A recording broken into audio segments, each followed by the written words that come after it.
سعید بن مسیب رحمه الله چې دې ته الله رب العالمین کومه بیبي ورکړې وه د ابي هریره رضی الله تعالی عنه لور وه او د مدینې منورې د فقهاو نه شمار دی چې پلار نیکه صحابه دي د عالمو په زرګونه شاګردان به د دې په درس کې کېناستل الله ورته یو ښایسته دینداره لور ورکړې وه د فاطمې په نامه باندې ورونو د وخت باچا راغې او ورنه مطالبه وکړه د سعید بن مسیب صاحب نه چې دا لور دی زما زوی له راکه سعید صاحب ورته وفرمیل زما لور ستا د کور وړ نه ده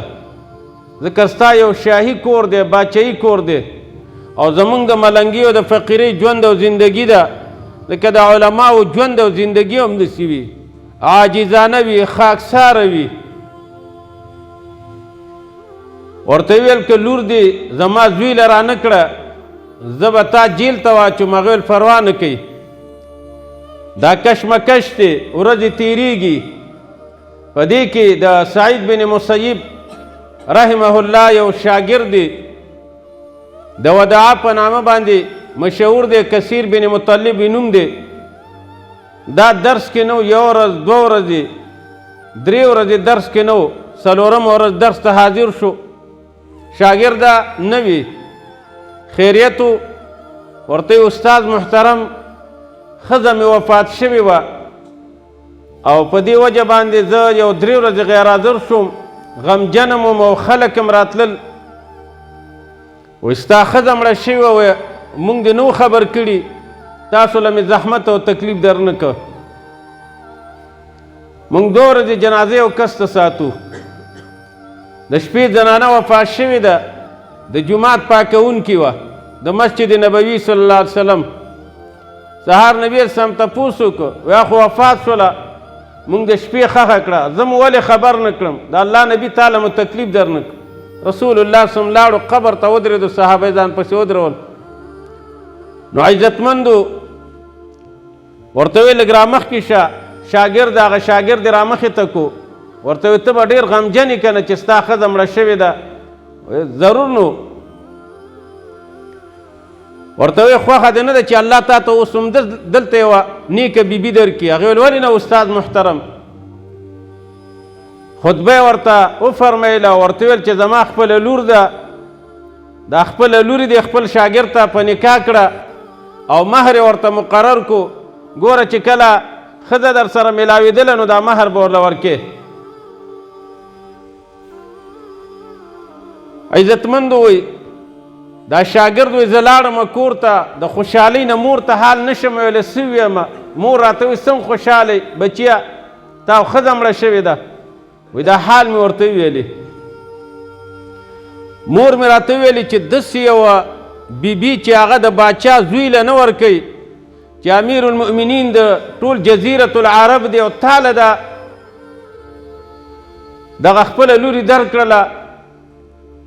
دې قسم کوي شاګرد وداع صاحب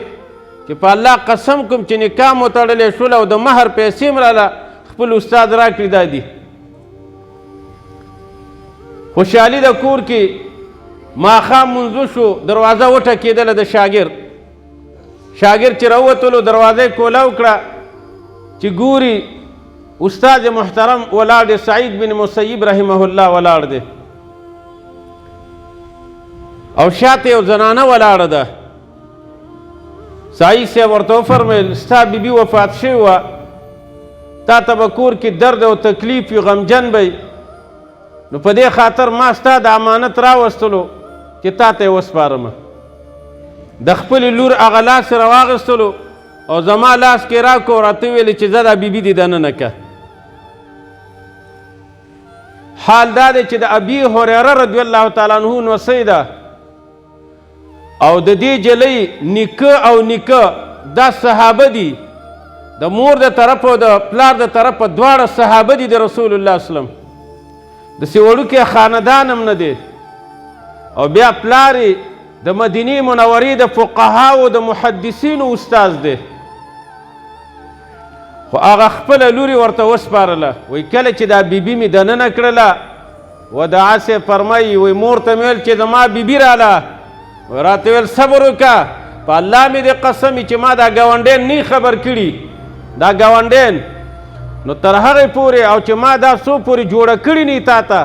تا ته جایز نه دي چې ته دې بیبي له لاس وروړې کوټې په سر وخته ای ګاونډیانو مونږ کره ناوې راله دا سنت طریقه ده رسول الله صلی فرمایلی دي نکاح به په جومات کې تړي چې خلک پې خبر شي